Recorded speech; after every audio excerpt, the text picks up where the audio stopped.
সত্য কখনো চাপা থাকে না, সত্য সত্যই রয়ে যায়, আর মিথ্যে মিথ্যে। চলুন একটু ভিডিও দেখি। সকালবেলা আমাকে বিএনপি স্থায়ী কমিটির সদস্য আমির খসরু মাহমুদ চৌধুরী ফোন দিয়েছে।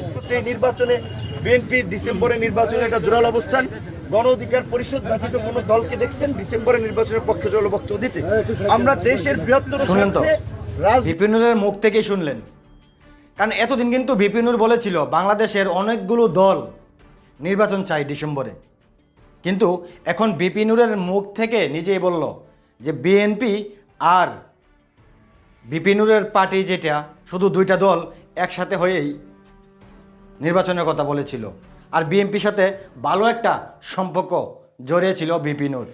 আর ওই জন্যই প্রতিনিয়ত বিএনপির সমাবেশে গিয়ে বলতো নির্বাচন চাই, নির্বাচন চাই, ডিসেম্বরের আগেই নির্বাচন চাই।